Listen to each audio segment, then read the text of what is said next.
It has been a long and disappointing road to freedom for the Detroit drug dealer known as White Boy Rick. And while hundreds of other juvenile drug dealers have been released, Richard Wershey remains locked up. Now, after more than 29 years, this week, Wershey has a huge date with the boss of the Michigan Parole Board. Defender Kevin Dietz looks at this important step that could lead to Wershey home for the summer. Hollywood is making a movie with some of the biggest names attached to it. They're telling the story of the grave injustice of the ongoing imprisonment of Richard Wershey. He's been locked up for 29 years, but the man who used to be known as White Boy Rick tells me he doesn't care about the movies. He just wants to come home. Rick Wershey's day is coming, finally.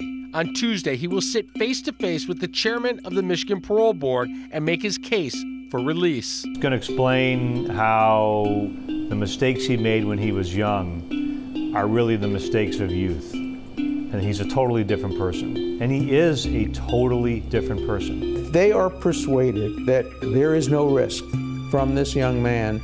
I think the equities are so strongly in his favor that they will probably release him. Wershey was arrested at 17 when he was just a teen drug dealer on Detroit's east side known as White Boy Rick. He is now a 47-year-old man, the longest-serving nonviolent juvenile offender in Michigan history. What must he do to win his freedom? Attorney Ralph Masilli will be at Rick's side for the meeting. His whole life has gone by, and he was cooperating with the police from the time he was 14, and he's still there. It's a story so crazy Hollywood is making a movie. Matthew McConaughey will be the star.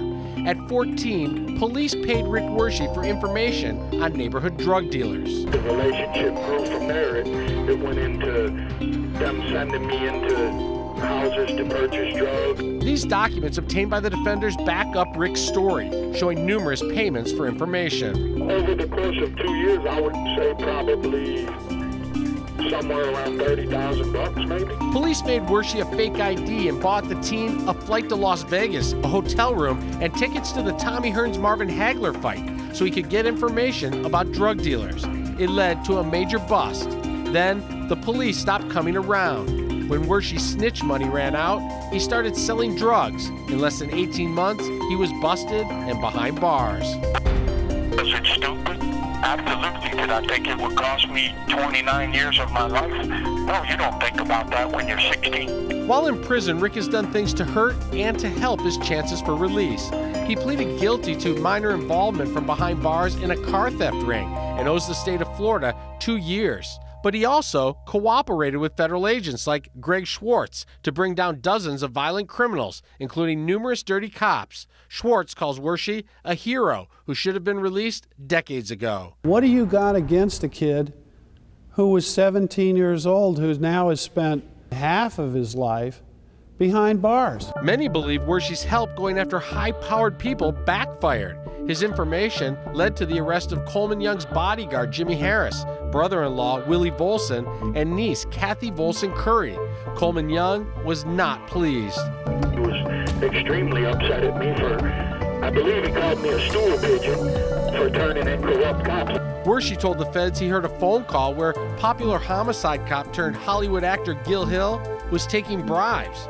Hill was investigated but never charged. I think there's no doubt that it's related to my cooperation about Gil Hill and about police corruption in Detroit. In 29 years, Wershey has had only one parole hearing. That was way back in 2003.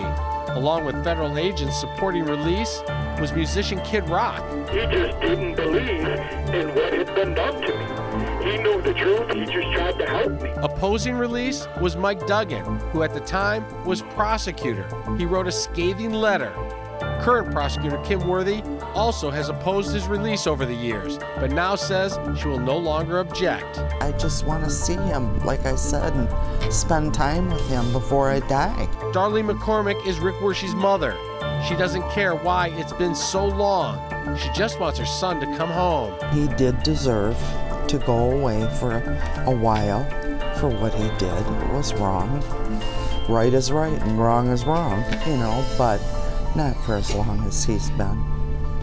It just doesn't seem right to me at all. I'll keep fighting until my dying breath.